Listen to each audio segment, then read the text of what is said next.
നമസ്കാരം, ജന്മഭൂമിയിലേക്ക് സ്വാഗതം. ഇന്ത്യയുടെ ചരക്ക് ഗതാഗത ചരിത്രത്തിലെ തന്നെ ഏറ്റവും വലിയ കുതിപ്പിനൊരുങ്ങുകയാണ് ഭാരതം. സ്വന്തമായി ഒരു മദർ പോർട്ട് ഇല്ല എന്ന നമ്മുടെ കുറവ് മാറ്റി വിഴിഞ്ഞം തുറമുഖം പ്രവർത്തനയോഗ്യമാകുന്നു. ഡിസംബറിൽ ആദ്യഘട്ടത്തിൽ കമ്മീഷനിംഗ് ഒരുങ്ങുന്ന വിഴിഞ്ഞം അന്താരാഷ്ട്ര തുറമുഖത്ത് ആദ്യ മദർഷിപ്പ് 12-നെത്തും.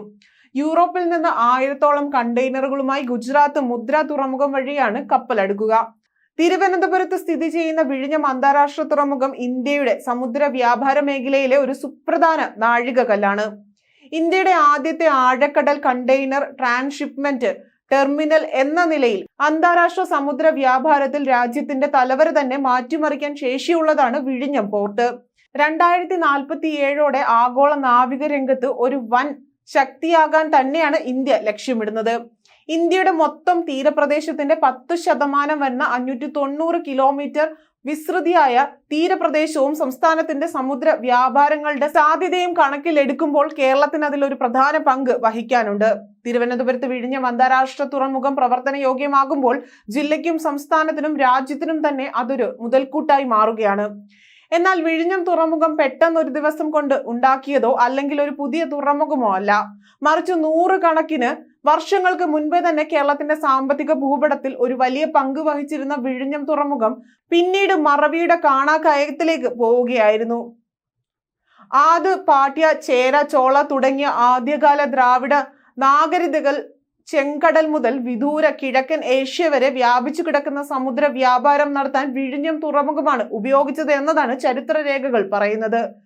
എന്നാൽ ചരിത്രം അവിടെ നിൽക്കട്ടെ. നമ്മുടെ വർത്തമാനത്തെയും ഭാവിയെയും ഒന്നാകെ മാറ്റിമറിക്കാനുള്ള കഴിവാണിപ്പോൾ വിഴിഞ്ഞം തുറമുഖത്തിനുള്ളത്. നമ്മുടെ എന്ന് പറഞ്ഞാൽ അത് കേരളത്തിന്റെ മാത്രമല്ല, മൊത്തം ഇന്ത്യയുടേത് തന്നെ. ഇന്ത്യയിലെ തുറമുഖങ്ങൾക്ക് വലിയ മദർഷിപ്പുകൾ, കപ്പലുകൾ കൈകാര്യം ചെയ്യാൻ മതിയായ ആഴമില്ലാത്തതിനാൽ ഇതുവരെ കണ്ടെയ്നർ കപ്പലുകൾ ഇന്ത്യയെ ഒഴിവാക്കിക്കൊണ്ടായിരുന്നു സമുദ്ര വ്യാപാരം നടത്തിക്കൊണ്ടിരുന്നത്. നമ്മുടെ അയൽ തുറമുഖങ്ങളായ കൊളംബോ, ദുബായ്, സിംഗപ്പൂർ എന്നിവിടങ്ങളിലായിരുന്നു ഇതുവരെ വലിയ അന്താരാഷ്ട്ര കപ്പലുകൾ ഡോക്കിംഗ് നടത്തിയിരുന്നത്. വലിയ കപ്പലുകൾ കൈകാര്യം ചെയ്യുന്നതിലൂടെ ചൈനയുടെ ആധിപത്യത്തോട് മത്സരിച്ച് ഇന്ത്യയുടെ ലോജിസ്റ്റിക് ചിലവുകൾ കുറയ്ക്കുന്നതിലും അന്താരാഷ്ട്ര സമുദ്ര വ്യാപാരത്തിൽ ഇന്ത്യയുടെ പങ്ക് വർദ്ധിപ്പിക്കുന്നതിലും വിഴിഞ്ഞം ഒരു സുപ്രധാന പങ്ക് വഹിക്കാൻ പോകുന്നത്. നിർമ്മാണം അന്തിമഘട്ടത്തിലെത്തിയ വിഴിഞ്ഞം തുറമുഖത്ത് ഓട്ടോമേറ്റഡ് ക്രെയിനുകൾ അടക്കം സംവിധാനങ്ങൾ പരിശോധിച്ചുറപ്പാക്കും.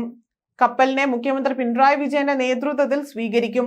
അതേസമയം ഈ ഐതിഹാസിക നിമിഷങ്ങളിൽ പങ്കുചേരാൻ കേന്ദ്രമന്ത്രിമാരും എത്തിയേക്കും എന്നാണ് അറിയാൻ സാധിക്കുന്നത്. ഷിപ്പിംഗ് കമ്പനികളായ മെർക്കോസിന്റെയോ MSCയുടെയോ കപ്പലാണിതെന്നാണ് ലഭ്യമായ വിവരം. 800 മീറ്റർ ബെർത്തിന്റെ മധ്യഭാഗത്തെ 300 മീറ്ററിലാവും നങ്കൂരമിടുക. കൊൽക്കട്ടയ്ക്കുള്ള തുണിത്തരങ്ങളും ഇലക്ട്രോണിക് സാധനങ്ങളുമാണ് കണ്ടെയ്നറുകളിലുള്ളത്. ഇവിടെ ഇറക്കുന്ന കണ്ടെയ്നറുകൾ ചെറു കപ്പലുകളിൽ കൊൽക്കട്ടയിലേക്ക് കൊണ്ടുപോകും.